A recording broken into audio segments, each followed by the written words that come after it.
Goeiemôre, baie welkom by hierdie kort videoetjie vanoggend op Maandag 26 Januarie. Ek hoop jou ontmoetings in hierdie week met mense is baie sinvol en betekenisvol. Baie van ons ontmoetings is mos maar net so nie verbygaan, miskien is ons iewers iets oop of ons sê net môre of so iets. Maar daar's dan ontmoetings wat baie betekenisvol is, want ons regtig met iemand spesiaal iets deel of hoor of geniet saam. En dit is dieselfde met die Here, nie waar nie? Ek dink die meeste van ons ontmoetings is ook maar baie keer so in die verbygaan, wat natuurlik niks meer fout is nie. Maar dan is daar ook baie spesiale ontmoetings met die Here. En ek hoop jy het ook in hierdie week hopelik so een keer wat jy 'n baie spesiale ontmoeting met die Here het. Psalm 27 praat van so ontmoetings met die Here. Ag, weet ek dink daaraan dat kort videoetjies wat ons deesdae so volop kry nê op al die sosiale media wat 'n mens inspireer en SMS'e en boodskapies, julle ken al hierdie goed, kan nie so baie vir ons beteken soos 'n diep, ware ontmoeting met die Here nie, of selfs met ons medemens. Ontmoeting met ons medemens kan partykeer net so betekenisvol wees as dit 'n diep, eerlike, opregte ontmoeting is. Maar ja, Psalm 27 sin as 'n lofpsalm, die Here is my lig en my redding. Vir wie sal ek vrees? Die Here is die toevlug van my lewe. Vir wie sal ek bang wees? Dit is die eerste deel van die Psalm, is so 'n lof en vertrouenslied tot by vers 6. Maar vers 4 sê 'n belangrike ding. Hy sê, skryf hierdie psalmdigter, hy sê een ding het ek van die Here gevra en dit sal ek bly nastreef, om al die dae van my lewe in die huis van die Here te woon, om die lieflikhede van die Here te aanskou en daaroor na te dink in sy tempel. Hierdie psalmdigter wat die opskrif sê is Dawid, sê wat vir hom die heel wonderlikste is hierdie ontmoeting met die Here in die huis van die Here, in die tempel. En julle weet in die Ou Testament moes mense offers bring om die Here te ontmoet, en dan is hulle sonde nie meer tussen hulle en God nie, dan kan hulle 'n betekenisvolle ontmoeting met God hê.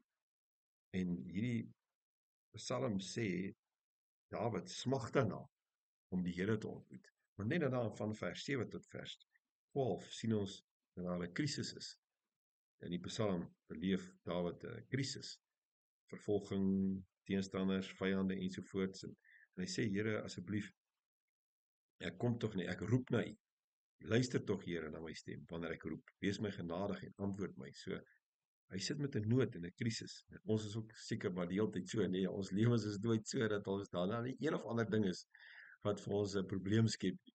En dan sê hy in vers 11 ook, Here, leer my U pad, lei my op 'n gelyk pad, want my vyande, hulle blaas geweld aan. So help my tog om in hierdie lewe, in hierdie omstandighede waarin ek is, nie verkeerde goed te begin doen, soos wat mense my partykeer wil dwing om te doen nie, maar dat ek heeltyd op U pad bly. Leer my tog U pad. En daarom, Here, wil ek U ontmoet. Ek wil in betekenisvolle ontmoetings met U wees, sodat ek U pad kan ken.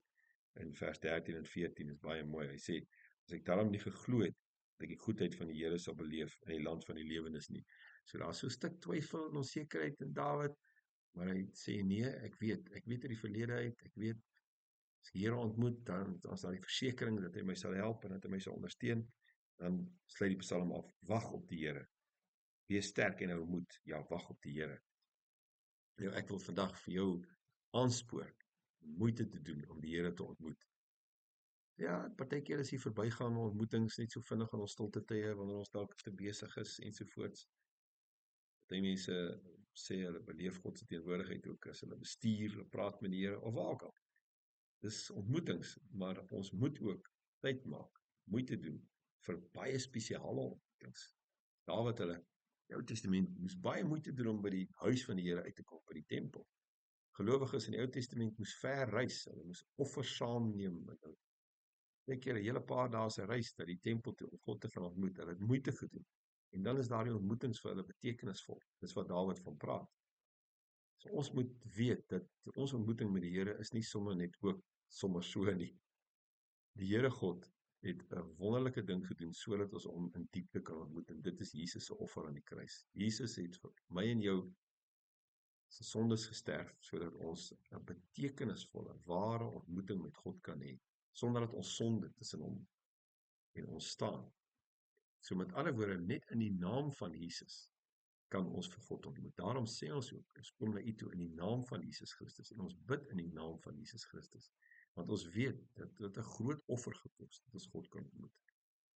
En dit moet iets van my en jou vra om God te ontmoet. Ons moet daarom moeite doen, ons moet 'n spesiale plek hê, spesiale tyd, ruimte maak, om spesiaal vir God te ontmoet.